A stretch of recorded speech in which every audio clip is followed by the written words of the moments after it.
Hello, and welcome to Romance Writers Therapy. Today, I am joined by Jami Albright. Hey. How are you? What's happening? I'm good. Oh, not much. So, Jami has a podcast called Wish I'd Known. Mm-hmm. Wish I'd Known then for writers, yeah. Yes. Mm-hmm. I've talked about it a couple times on this podcast, but Jami does branding consulting, and so I asked her to be here so we could chat a bit about that. I think a lot of our listeners are newer, like Kate and I. Both Kate and I published for the first time in 2022. And Right. So branding is like this kind of nebulous, am I doing it? Am I not doing it? How do I do it right? Stuff like that. Yeah. I think it's evolved too. You know, when we all started, well, I started in 2017. So, you know, not back in the golden age. Yeah, I was going to say that wasn't that long ago. It was sort of the whole concept of having your covers all look the same or having one element on all your covers that carried through. That was your branding for, you know, your series or whatever. But I think now, especially with the rise of AI and things like that, we need to really be thinking about our our author brand. And making sure that our author brand lines up with the promise we're making our readers. And for me, that is what branding is. The promise you make your readers, and are you fulfilling that promise every time you put out a book, you put out a blog post, you put out a newsletter, you craft a cover, you know, do those things fulfill the promise you're making to your reader? And so that to me is what branding is. And I think that we all need to think about that and how we are, how we're fulfilling that. And it takes some time. It takes some thinking. It takes some looking at other authors that we feel like are our comp authors.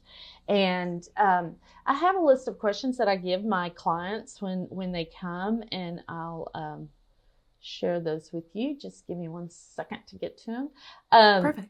So one of them is, what's the promise you're making to the reader with all your books, which we just talked about. The next is, what's the unique thing you offer your readers? Like, what's your secret sauce? And the thing is that there are going to be other authors that are offering similar same things that you say, you know, if I polled 100 authors, they're probably going to, you know, more than half are probably going to have the same thing.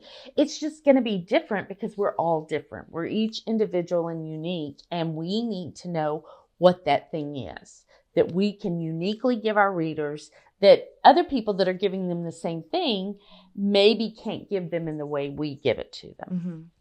And then, who is your ideal reader? And I think this is tough sometimes. I think a lot of people really struggle with this. They don't really think about that when they're writing their books, when they're crafting their books, because, you know, we're just writing a book. And, you know, like with Theodore Taylor, 7-figure author, and she talks about, you know, it's such a good book. She talks about universal fantasies and the butter and stuff. Like, we're thinking about those things, but we need to be thinking about our individual readers too. Most of us, I would say, our readers are like us because we generally write what we like. But, you know, you need to know who that is. You know, who is your ideal reader? And it's going to differ from platform to platform, I think. Like, my readers on Facebook are older, you know, my age or older. But if I have, you know, if I'm going to go find readers on TikTok, there's a very good chance those readers are going to be younger, and you're going to appeal to them in different ways, but your branding will stay the same because that is what you uniquely give to them. And then Instagram, you know, who knows? It's such a mishmash. I never know who, you know, I'm still learning who my readers are on Instagram, because they're just, you know, it's such a a combination platform, I think, in a lot of ways. And then the next thing is, who are your comp authors? Like, who are the authors that write similarly to you, that you feel like when you were writing your book, you were thinking, oh, people who read her would read me, or something like that. And so you need to identify those people. Then you need to identify what you like about their brand. Like, what are they doing? How are they communicating? All of these three previous, number 1 and 2 on this list, how are they communicating those things to their readers? And what do you like about that? But then you want to look at, what do you dislike about their brand? Oh, that's interesting. Yeah, okay. Because they're just, like for me, and this is not, this really probably is showing my age, and also like just the time I grew up in. But I do not like the word smut. I don't want it used describing my books. I don't like it. But I grew up at a time where that was kind of a really negative word, and it's been so taken back at this point. Like that word is thrown around. Yes. And I get it. And I don't really have a problem with anybody else using it. I just don't want it used to describe my books, because I don't feel like my books, though they do have sex on the page, especially my last 2 are much steamier, I think, even than my first 2. Because to me, the word smut, the connotation is this dirty, nasty, kind of illicit thing.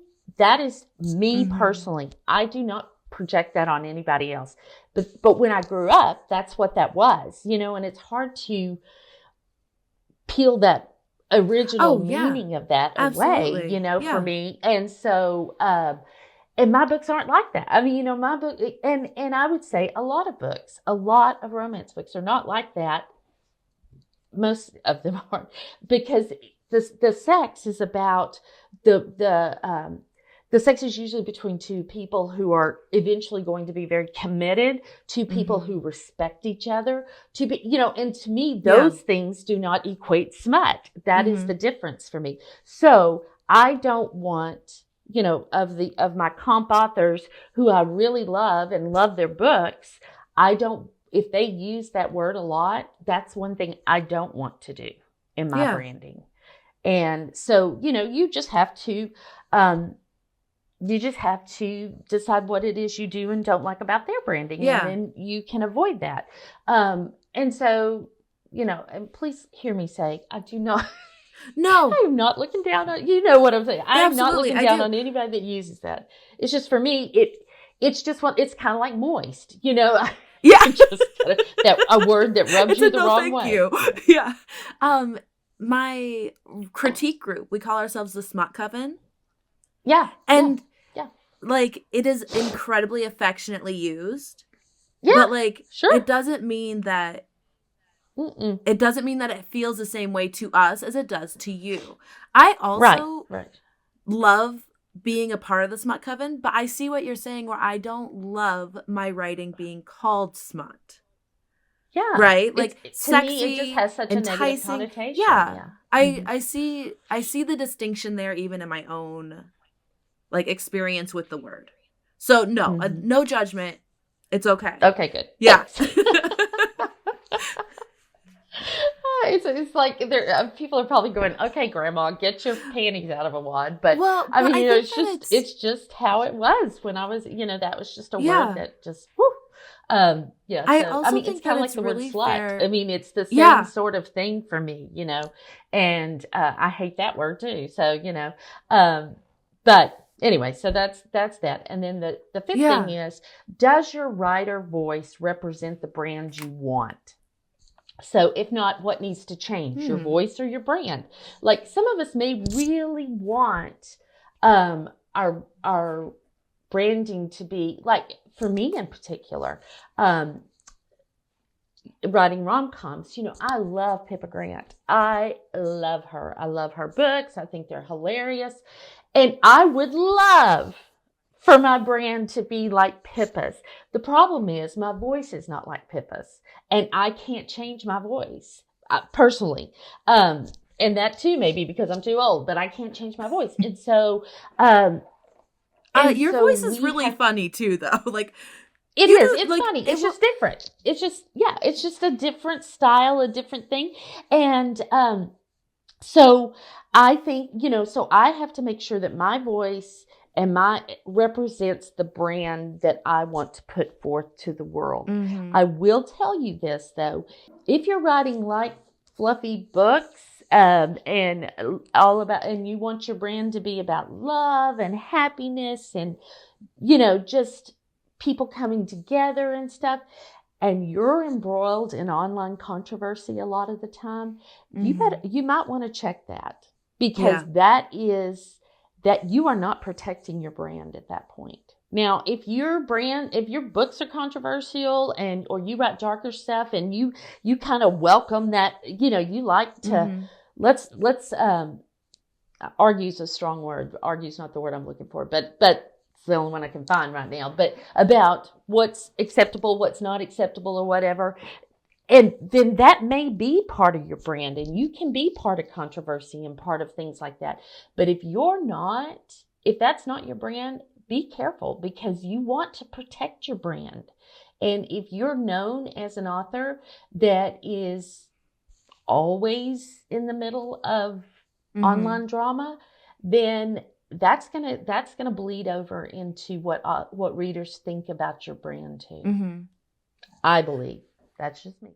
I think that's a great argument to make, especially considering our online persona is so entrenched in the way people interact with what we create. Yes. Yeah.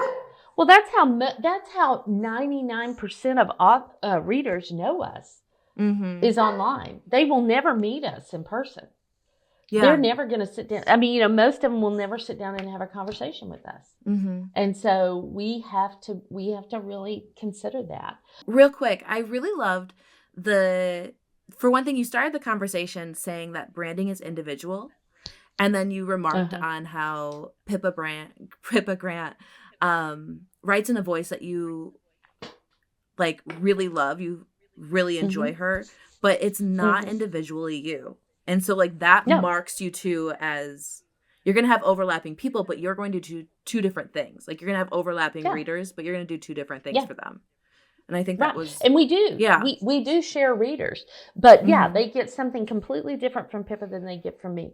In some ways. In a lot of ways, it's still the same, nutty rom-com romp that, that you're going to get. My books are a little more emotional, I think. Pippa's push the limits that I don't push, which, sometimes I wish I could. And I think that hers are, well, sometimes I would say they're better than mine. I mean, they're just good. They're great books, and I love her books and her writing. And, but I go to her for something different when I'm wanting kind of a rancy, raunchy little rom-com that's going to just crack me up and going to push some limits. But I'll go to somebody else if I want like a sweeter, steamy rom-com. It's a different sort of thing. Yeah. And then the last thing I would tell people to do, if you really want to know what your brand is to list 10 words that describe your brand. And if 10 isn't enough, do 20. Because the thing is, you're going to get to the good stuff once you get past about 5 or 6. In that list, because you're gonna be able to really kind of dig down and look at what it is you think describes your brand, and then you use those words, and you can run them past friends, people that read what you read, or have read you, or even your readers, and you can even poll them as well. But if you don't have a lot of readers, this is a good way to do it. And then use those words in your branding, in your marketing, and in your online, your newsletter and online presence and things like that. I really love how tangible that task is. Like, it doesn't sound easy to me to come up with 10 words. It's not easy. Yeah. Yeah. But I do love how actionable it is. So I love that advice. Yeah. So I am someone who I feel very comfortable with who my ideal reader is. Mm-hmm. But the idea of my unique thing I offer and the idea of the promise I make to my reader, that is harder for me to articulate something that is it feels just mine. You know what I mean? Like you said, like a bunch of other authors will have the same answer, but like those are tasks that feel harder to me to articulate or know. Yeah, and it is hard. Yeah, like, you know, my tagline is sexy, swoony, pee your pants, funny rom-coms. Which I told my mom and she died. She loved it.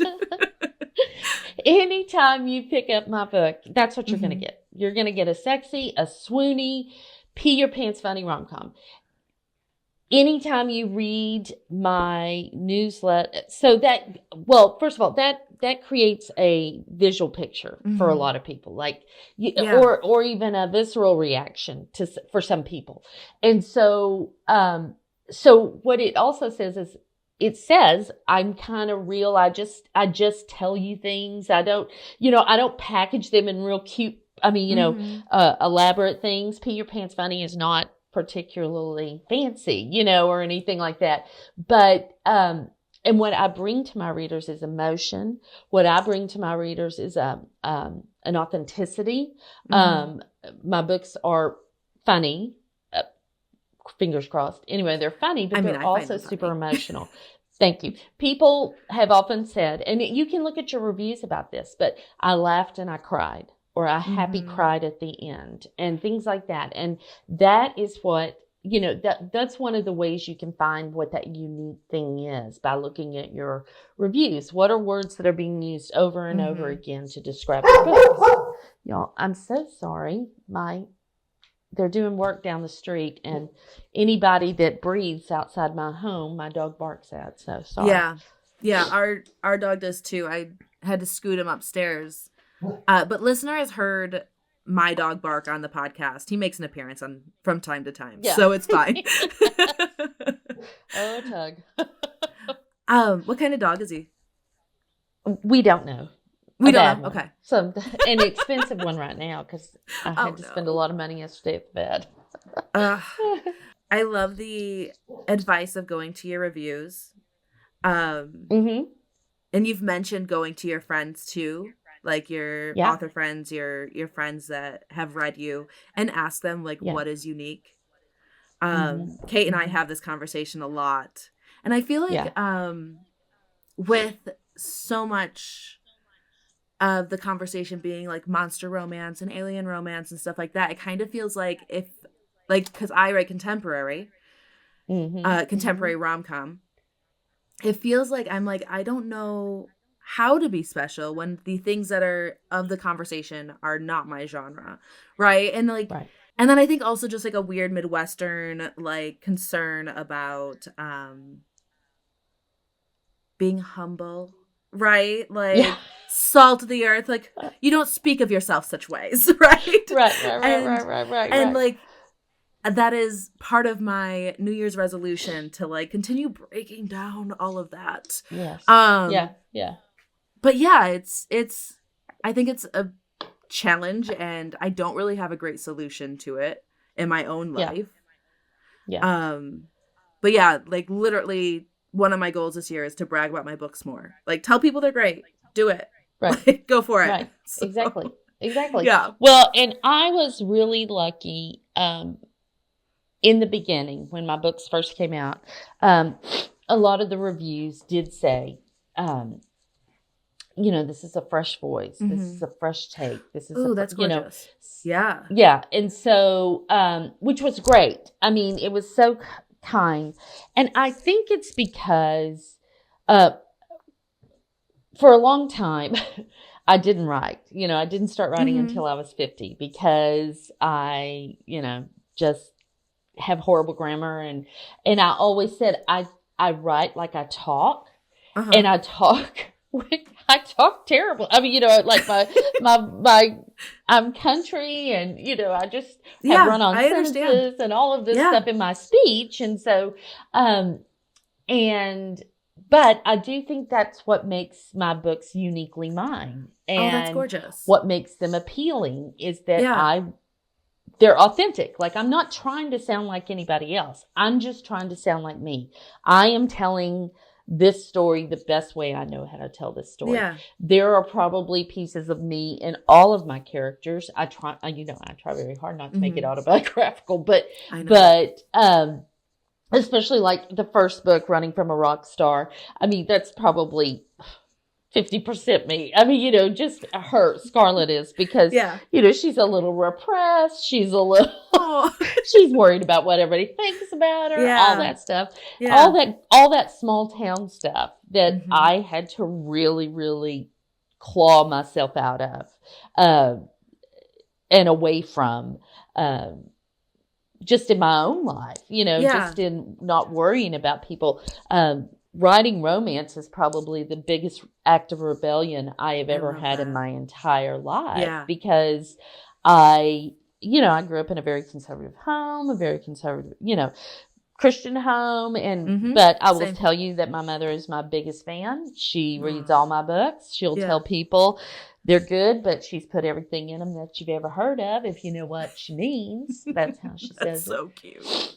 Yeah, I know. And, so she is my biggest fan, but it was huge for me to step out and write authentic, adult relationships on the page, as best I can. And that's been really freeing for me, just super, super freeing for me. And so I think that, for me, that is, I think there's a level of honesty in my books that maybe is unique to me. That's what I think anyway. But I've heard that from readers too. So I really do feel like that is a true statement. That is not just me wishing that were true. That is a true statement. Yeah. Well, and I feel like the upbringing you've had is very relatable, particularly in the Bible Belt. Sure. And then having it put into the page just creates a more immersed experience. Like, as a reader, I understand your character, Right. I agree that I fought writing romance for so long, right? Like, it was probably what I wrote the most in my middle school, high school age, particularly middle school. And it's definitely where my voice really shines, right? Writing romantic things, writing those emotional connections, the heat. Oh my gosh, it just sparkles. It's wonderful, right? But because of the fear of oh my God, my mom's going to read this. Or well, what if I have kids and I'm the mom that writes romance? And so for so many different reasons, I didn't write what felt the most enjoyable to write. And I was never able to finish a book because of it. And so, embracing that this is where I want to be and what I want to do, and everyone else is going to deal, has been really wonderful. And then also the support I've had from my mom is my biggest fan, right? She's amazing. But then also my cousins and stuff like that. I've had so many people that I did not expect to be so supportive. I have never and gathered. I think that sometimes I come off a bit oh, what'd you say that for? Let's talk about what you just said, right? I come off a bit, I'm softer on the inside, right? Yeah. And so I think if someone did have a criticism, they wouldn't tell me. But I have literally had zero criticisms, right? I haven't either. I mean, people make little, a few people have made, not, I have one friend, and she always kind of makes a little remark, but she's my best friend. And so I know her heart. So I know she's not, but she does always ask me, is there anything else you'd ever want to write? I think it bothers her a little bit, but that's her she's business. Gonna deal, that's and that's not mine. Yeah. And that's right. That's her thing and not mine. And what I want to say is, sister, like, compared to the other stuff out there, mine is so tame. I mean, it's just like, you could read this in church, okay? Like, exactly. No, very few people would blink. Yeah, it really is. Something. But the only thing that's my mom was listening to the second book in my series, and we were all at home. She was recovering from a surgery, and so she was sitting off to the side and listening. And I heard her kind of go like that, and I thought she was laughing, and I turned and was like, what? And she's like, Sissy, you said GD. And I said, I didn't say GD. Jack said GD. And she said, I don't care. We don't take the Lord's name in vain. And I was like, well, hold on to your pants, because he said it again. And she said, promise me you'll never do that again. And I never have. Like, if that's her only line, that's a the pretty line. fair line. I don't, like, to have her support. I didn't change it in that book, but if that's what I have to do to make my mother happy, then I can do that and make my mother happy. Because she is not asked anything else of me. In fact, she's so proud of me. But when we were at a book signing, she came with me and she was telling people about the books. But she said, now she does take the Lord's name in vain in this book, but it's still really good. Oh, that's I'm like, Mom, like help so less. Sweet. Help less. Help less. But that is so anyway, cute. yeah. So that is the only thing anybody has ever really said, and it surprised me because you know it probably kept me from doing this for a while because I was worried about that, but because I have to write what's authentic. And while sweet romance is great and people are doing great in it, and I understand people not wanting to write sex or wanting to write closed door sex, that's totally fine. I don't find that to be authentic for the kind of stories I like to read. Yeah. And so I can't write that. And so I could probably take out the sex more than I could take out the cussing. I do like to cuss. I always tell people cussing. I love Jesus, but I love to cuss too. So there you go. But yeah, so I, as a reader, I do not care one way or the other for like closed door, open door, right? Like, right. And that's maybe not fair. If it's written really well, I am like, keep that door really open, please. Door. Yeah. Well, and I've also as like closed door, like I'm here for the story, right? So if the story's good, like I'm great. Write it however you want.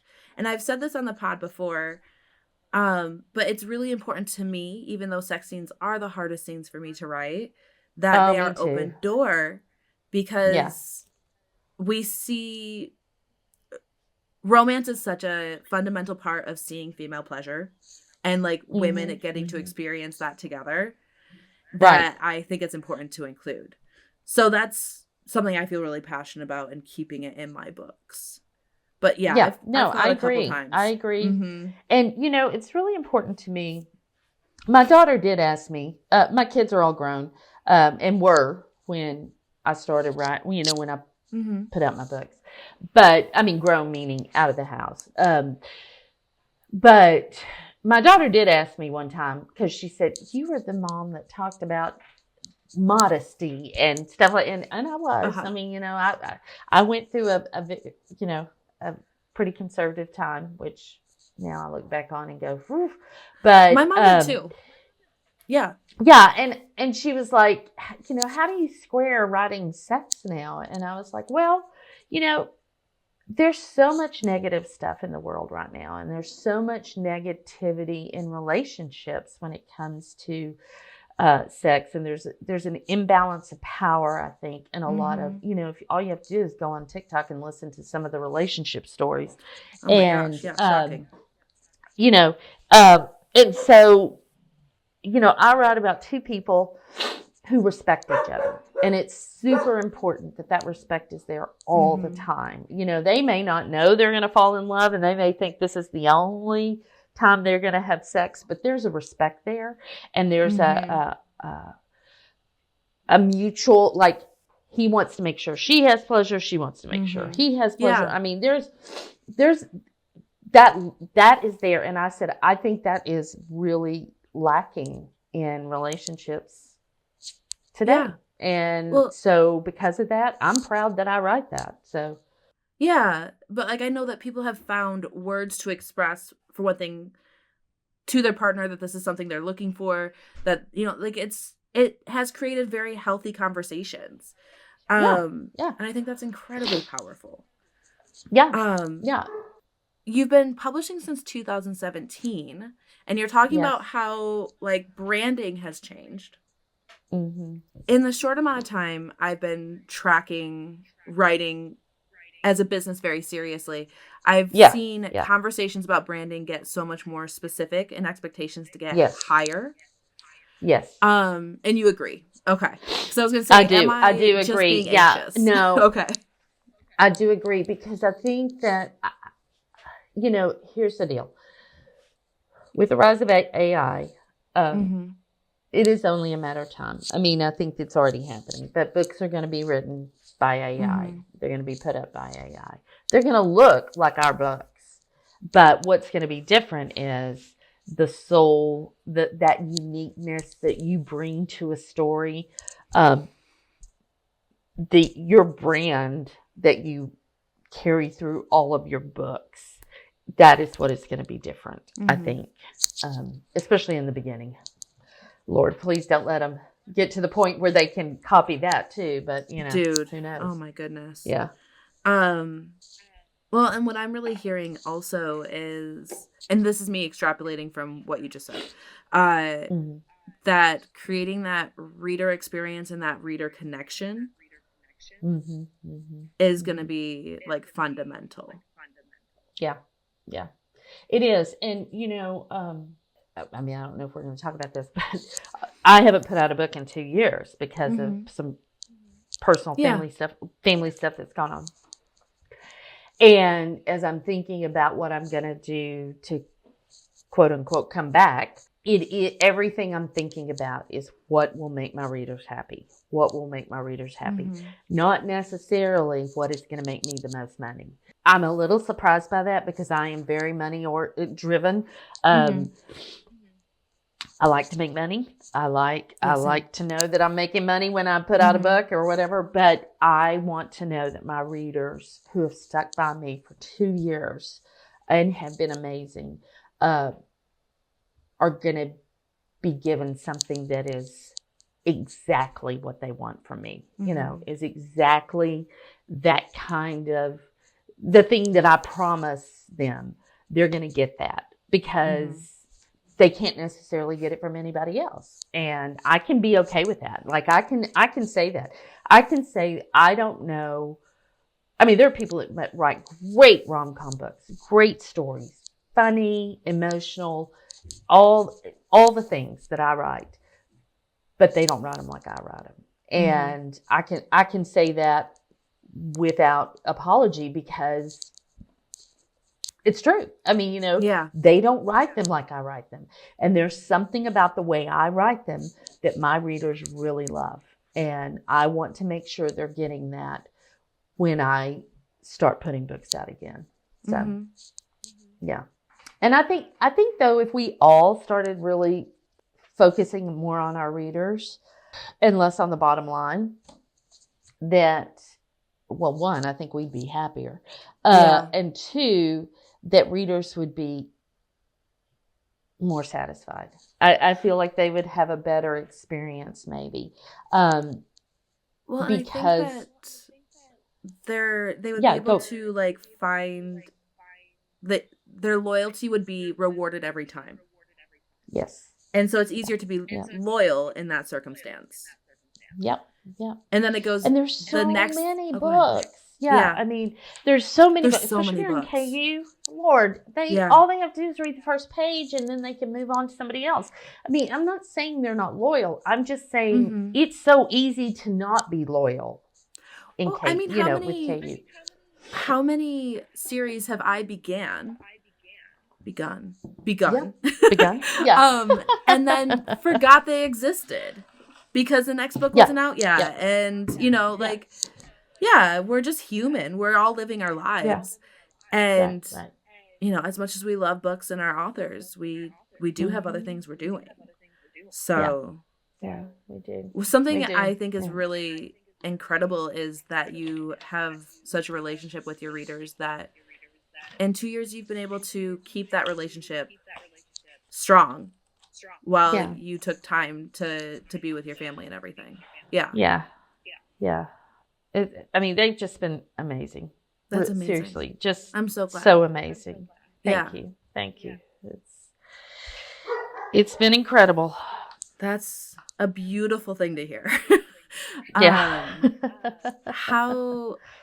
has the focus on rewarding your readers affected the story that you're working on? How are you kind of creating that? In a lot of ways, I'm going back to kind of my roots, that first story. Because at first, I always joke and say, God, I wish I'd have known I was going to write more than 2 books because I used all my good jokes in the first 2 books. That's adorable. But really thinking about it and really just kind of putting in because I also had no expectations with that first book. I just was writing for fun and writing things that made me laugh and that in turn made my readers laugh. And after the first book, because the first book did so well, unfortunately there were expectations on on every book after that. And that puts pressure on you. I remember calling somebody while I was writing my second book, a friend of mine, and just bawling, going, this book is not funny. What am I going to do? This book is not funny. I mean, it was funny, but I couldn't see that it was funny because I was in the big fat middle of it. And, but I think especially without the experience, my first book came out and it wasn't a huge success, right? I'm not knocking on my book, but I didn't have a huge following that, but even going and writing the next book still felt like pressure because now I do have readers. Even if it's just 10 people, those 10 people like me and I want to keep them, right? And then that's another conversation that Kate and I have had about not being able to see your own self, right? So the feeling of this isn't funny, but you don't realize you are just you, right? What your voice will do will just follow the cadence that you've already created.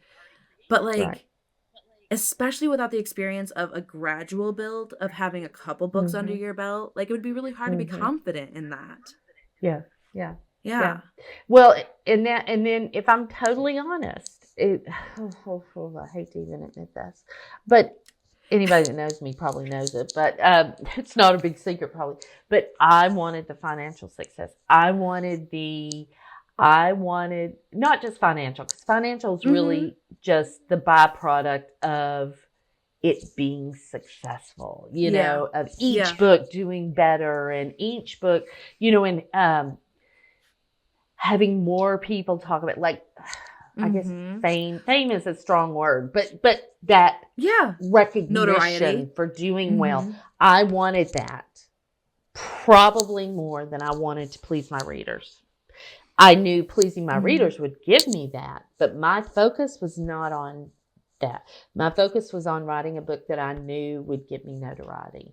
And I'm embarrassed about that in some ways. It worked, but but that's the difference now. I'm just writing a book right now. I mean, well, I haven't started yet because I have a plan. Okay. Okay. And but writing something that I know they are going to love, that they're Well, just and going to eat up. I hope that you're able to give up that embarrassment, because I think that we all share that, right? Otherwise, there's the argument. I've seen Sky Warren make it of like authors being like, "I'm not in it for the money." Like, then give your books away for free, right? Like, we do want a level of comfort, and then also like, if I didn't want people to talk about my books, I wouldn't share them, right? And like, I think everyone has their own motives there, but yeah, I love attention. I love attention for things that I feel really like I've put a lot of effort into, and that I feel I've done really well. Yeah, I want people to notice me. Yeah. Right? And I think that, yes, I think you're right. But I think that eventually, maybe not with my second or third book, but as the books came along, I wanted more and more of that. I mean, I think I lost I know I did. I lost my focus. I lost the focus of what's important. And I think that's why branding is really important to me, because it does make me think about the reader. It makes me think about the reader more. It makes me think about me and what I can give them more. It puts more focus on like the creation as opposed to the financial potential rewards. Yes. Which I mean, believe me, I do want to, I would love to go back to making what I was making before, because I'm not now. And that would be great. That is not like, I don't have to do that. Like what I have learned is I don't have to make all the money. I mean, there's a certain amount that I need to make because, we have a house. I contribute to my house. But yes, exactly. But I do not have to make all the money. Everyone doesn't have to know who Jami Albright is, kind of thing. And some of that's because I've let go a little bit of the comparison, the stuff, the things that's like so hard to do. That is so hard to do. Something that I think is really powerful about what you just said is you talked about how you're not making the same amount of money that you were.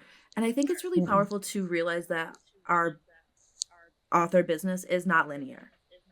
No. Right? No. And it's really intimidating because there is like a reward for putting out, I'm going to put this book out and it's going to build on the success of the book before it. But like, it's not, we can't just capture all of it because there is so many different variables in like this release to that release, these tropes to those tropes. Like,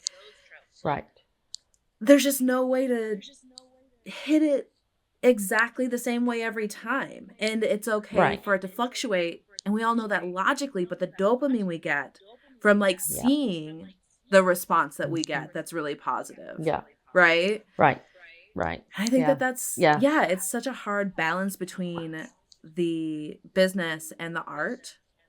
Yeah, it is. It's a very hard balance. And, believe me, over the last 2 years, I have screamed to the universe, please teach me the lesson you want me to learn so I can learn it and we can move past this. But it's just hard. I mean, it's just hard. And I think that, there's no guarantee that even if I'd continue to put books out, that things would have continued. I mean, that's the reality of things. I never put books out very fast anyway, but, and I don't know that I'll be able to do it any faster than I did before. So, there's just some limitations when that's how you publish, and you just have to know that. I had made a plan towards the end of last year of what I wanted to do this year. And then my brain really hit a wall, right? And so I had to reestablish the plan I had for this year. And it is super scaled down, but with more focus on actual marketing as opposed to producing and publishing. And so it's going to be a new challenge because marketing is not a simple thing for me. But the pressure to produce and publish really made me make some choices about what my book was going to be. And I didn't like it. I didn't like the sacrifices I was going to make to put out that product that way. Yeah. And so I feel really good about the choice. But good. But it is, I love like, marketing. Do you? What do you love about it? Oh, it's just instant gratification. Or it was. Now I kind of hate it, but no, I don't hate it. But I mean, it's like putting money in a slot machine and pulling the handle for me. I'm not risk averse. I love a risk. And so for me, it's like, ooh, let's take a chance on this. And if it works, that's so great. If it doesn't work, okay, I'll lick my wounds and then we'll do something else. But I do. That's a level of acceptance I need to find of like, if it doesn't work, then I'm like, oh God, social embarrassment. Oh, everybody's eyes are on me. But like in reality, no one else noticed. Right? Like, no, nobody cares. No one noticed. No one is looking at my views. No one noticed. And so, there's a financial advisor, Tori Dunlop, and she is present on TikTok, but she has this podcast, Financial Feminist. And she was talking about how she went viral because she would post videos of her asking out guys that she thought was cute, right? Because the whole concept of like our brains not being able to tell that we're uncomfortable and scared, and like our brains are like, this is a life-threatening event. But in reality, this is not a life-threatening event at all. And so the only way to get comfortable with that is to push yourself that way, right? To put yourself in stress. Right. I'm like, that's really smart. I should do something like that. Well, I know. Well, and as Johnson talks about, she just says that she likes to fail fast so she can learn. Like she loves to fail because she learns something every time she fails. And she was we were talking about it at InkersCon last year. We were all just sitting around, and I was like, I hear the words you're saying, but they do not make sense in my head because. And she was like, "What do you mean?" And I was like, "Oh, like." I'm not necessarily scared to fail, but I do have to lay around and lick my wounds for a while and do some self-loathing before I can get back up. And she was like, why? And I was like, that's just how my brain is made. And I grew up in a small town. I blame everything on growing up in a small town. I think that's part of it. Well, because literally every life experience, all eyes were on you. Yeah. Right? Like small towns, it's exaggerated in small town romance, but it's also really accurate. Yeah. But having that conversation with her and subsequent conversations, I have realized, you know what? She's 100% right because nobody cares. Nobody cares but you. Nobody cares. And if you can get over that, then it doesn't, you can learn and move on and do something else because nobody's watching. I mean, they may be watching, but they're not evaluating you because they're too worried about themselves. If it works, then they will start watching you. Yeah. But if it doesn't work, they don't really care one way or the other. Yeah. Well, and also I think the idea of like never doing anything cringeworthy or embarrassing, like, you don't achieve anything unless you're willing to do these things. Right. Yep. Yeah. Yep. So these are the things I'm coaching myself with. Yes. It's true. Yeah. It's true. Yeah. I mean, what's the worst that can happen? That's all. I always say that. What's the worst that can happen? Yeah. I lose a little bit of money or lose a little face or whatever. Yeah. But it really rarely works out that way, Also, I'm an oversharer. I talk about it on the podcast all the time. Like, I am a huge oversharer. So, if I'm not living my life right in front of everybody and they're not seeing all the good and the bad, then I don't really feel like I'm living my life the way I want to. Yeah. And so for me, it's not hard. For other people, I get how that's hard. I do get that because other people don't want all their business put everywhere. Well, Me, and I I'm like, think eh, that well. it's also a difference of like, I grew up in a time where like social media was rising with me, right? Yeah. Yeah. And Yeah. so the internet having opinions about everything Mm-hmm. has Mm. like just been kind of baked in, right? Yeah. That's true too. Yeah. Yeah. And so Yeah. there's just a little bit more self-consciousness, and like also there was as social media was like continuing to grow and people were like, oh, everybody has to share everything they've ever done on the internet, and so it Yeah. created this like feeling inside of me where it's like, no, I live my life, I don't need anyone to know about it. Well, meanwhile, I want Right. people to read my books. So Right. like, so there's Yeah. I was talking to a friend and I said how like social media makes me feel like I'm like in a room like, hey guys, pay attention to me, and like that would Yeah. really embarrass me, right? And she's like, that's Right. exactly what you're doing and there's no shame in it. I'm like, shut up. Yeah. Like, that is There's no true. shame. There's, yeah. I mean, well, because everybody else doing it too, but Mhm. no, there's no shame. There's That's no such shame. a good point. Such a good point. Yeah. Yeah. Yeah. So Jamie, is there anything else you would like to share about branding, or like even just like your like what you're doing, author career, like any thoughts that you kind of want to close the conversation with? What do you think? Yeah, I mean, I made a post the other day on Facebook, the end of the year post thing, and I really would like to share some of that if that's okay. Please, I'd love Um, to. so,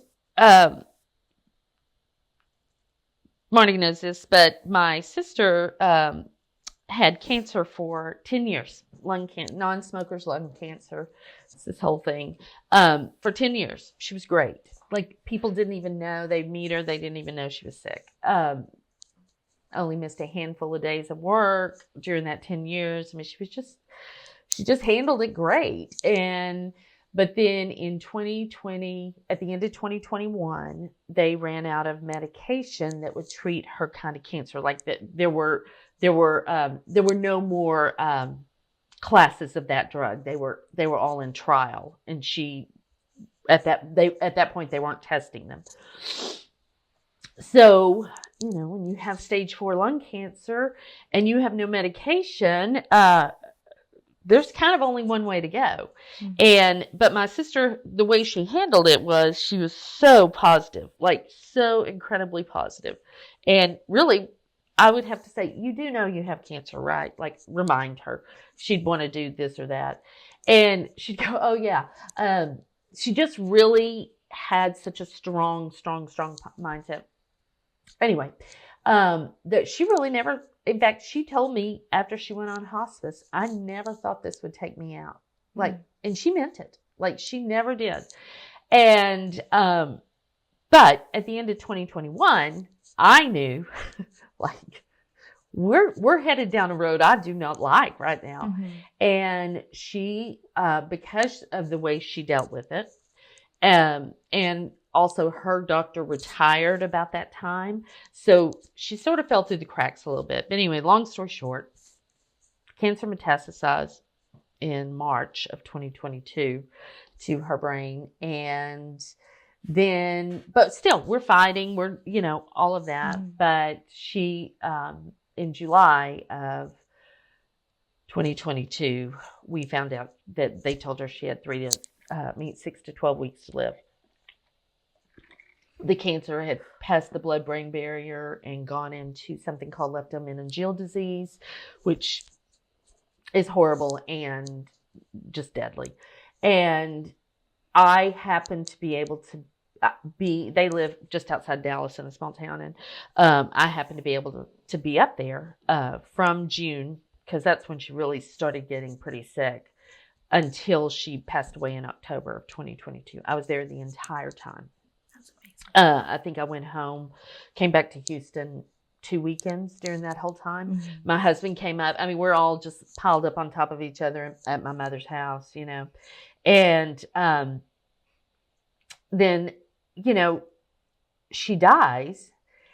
And it was was so shocking. Like, you just think something like that's Yeah. not going to happen. There were 5 of us, 5 McKinney girls. That's what we had always been called. That's what people knew us as. So 2023 pretty much sucked for me, and in a lot of ways. But because I was grieving, and also just because I lost my identity in a lot of ways. Like, I wasn't the 5 McKinney girls anymore. Yeah. And my business had started just kind of crumbling. I mean, I had been making money, enough money, up until the end of 2022. And then really at the beginning of 2023, it just dropped off. So I've lost my sister.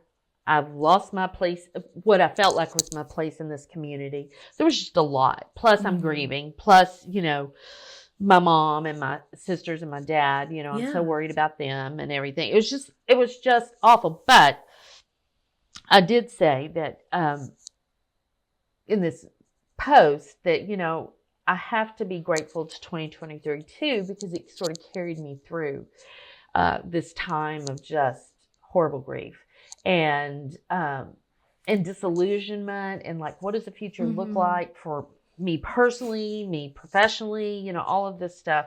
But the things that I've learned in this last 2 and a half, 2 years is, one, when something horrible happens to you, the world will continue to move forward. Even though you think, how in the world can that happen? I mean, like, how can everybody just continue to move on?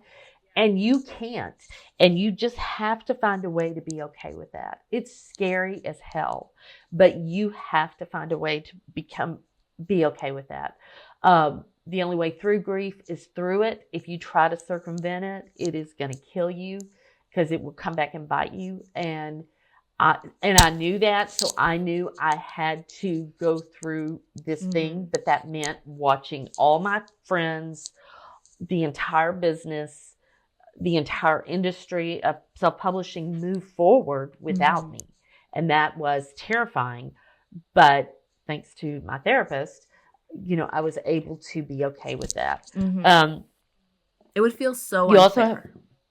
Oh my gosh, it does feel so unfair. It just feels, it just feels unfair. You have to accept your limitations.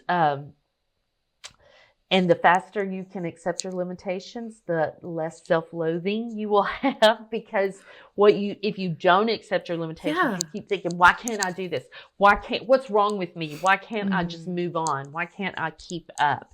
And it creates this terrible spiral of self-loathing, and then, everything's wrong with your life instead of just this one. It clouds and muddies the water. I think we talked about fighting against the urge to keep up, because it's just not possible. And then as you feel better, you can do a little bit more, and it doesn't matter what you can, hopefully nobody goes through grief like this, but it doesn't matter, whatever the thing is, you just, as you feel better, you can do a little more, and just practicing gratitude for everything that you can be grateful for. I mean, there were days that I would walk around my house and say, I'm so grateful for this couch. This couch has held me up for 6 months, because I pretty much haven't left it. Because if you don't, you will lose focus, and it will make you crazy. It will just make you think everything in your life is horrible. And it's not. It's not all horrible. There's just parts of it that are not great. Surround yourself with good people that know you, and that, especially if they're in this business, that helps, I think, because they can keep you grounded. They can help you stay connected to the community. They can talk you off the ledge when, despair is just spiraling out of control. And having colleagues helps you to see that other people are struggling too. Even if it's not them, they can, they talk about other people who are struggling or something like that. And so that helps you. And and believe them when they tell you that you're going to be okay. That you're going to come back. You're going to be okay. Believe them, because they care about you and they know you, and that really does help. And then the last thing is take care of yourself. Just sleep without shame, nap without condemnation, because if you're going through grief or any sort of really hard situation, your body needs sleep. It just does. Exercise if you can, short walks, or just deep breathing even will help. And go to therapy if you can afford it. And if you can't, find somebody to help you, because it's so important. And then finally, the only thing we can't get back is time. So spend the time, take the photos, and say the words to the people you love. Yeah. That's it. I love that. Particularly your comment about like having friends in the community. Yeah.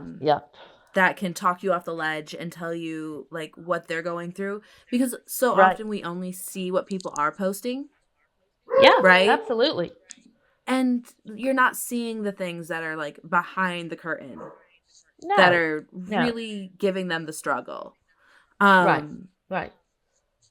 But yeah, I mean, honestly, I didn't have a choice. I didn't have my body and my mind would not cooperate. I mean, like as much as my will wanted to do something else, my body and mind would not cooperate. And I had to accept that. And now there's some people who, when bad things happen, like people that wrote 12 books during COVID, I wish I were those people sometimes, because, that's how they deal with stress and deal with bad things. For me, that is not how it is. And honestly, I think if you go through something really, really bad, it's just hard. I mean, you just have to give yourself time. I did not behave well during I wish I could tell you that I just was like so positive and knowing things were going to be okay. I did not. The number of times my friends heard me say, my career's over, I'm done, all of this, because nothing seems to be working right now, but it's because my heart and my soul aren't behind it. It's my heart and my soul are healing. And so, but I think I've come to a place where I can look back and go, okay, I see. And I don't know that I'm done necessarily, but I do know that like I want to write now, where before I didn't want to write at all. I didn't care. I just didn't care. It just seemed so pointless. So, yeah. So, anyway, thank you. Absolutely. Well, and like during COVID, I used writing. My son turned 1 in April of 2020, and my daughter turned 4 in May of 2020. So I had really little kids, and we were we locked down really hard.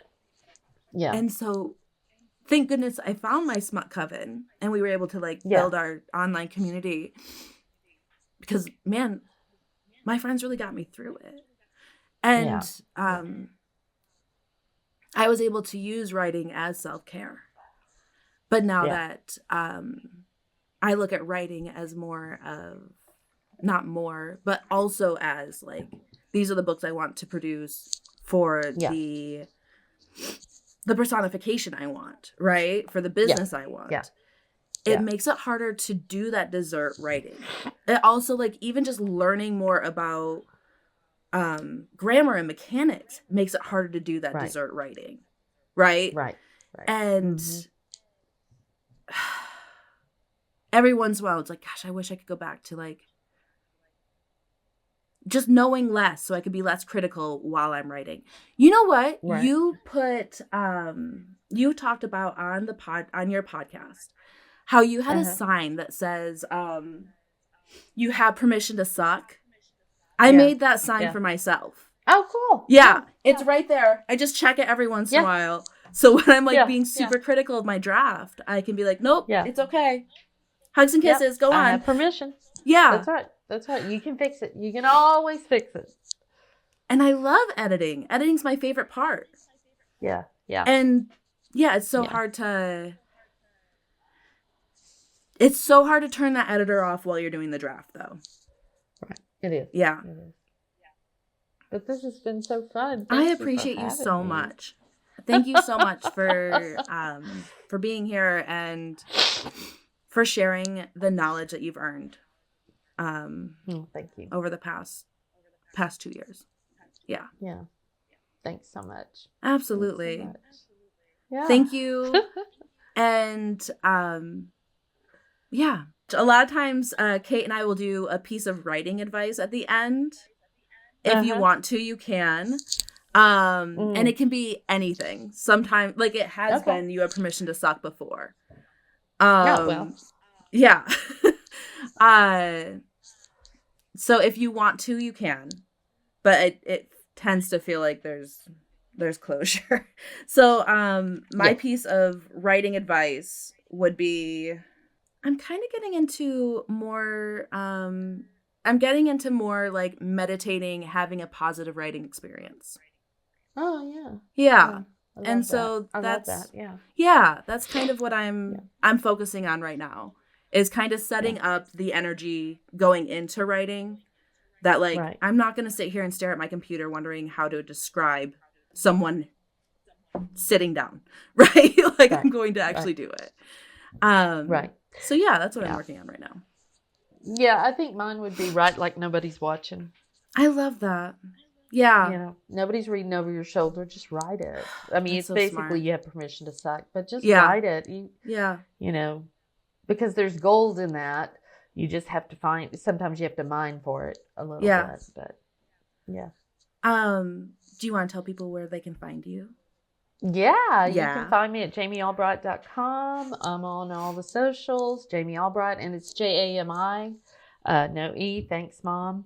And then we have the podcast, Wish I'd Known Then for Writers. Which is so good. You can find that everywhere you found your podcast. Yeah. You can find me at Marty V Author on Instagram and TikTok. And then at martyv.com, you can sign up for my newsletter and get Hazel and Elijah Don't Get Caught for free. Oh. And very good. Oh my goodness, I just had a book returned to me from an anthology, and that'll be going out soonish. I don't know exactly when. I have to make a plan. So that's awesome though. Yeah, I'm excited. Listener, thank you for being here. Yep, thank you. Thanks for having me, Marty. Thank you for being here, Jami. Take care.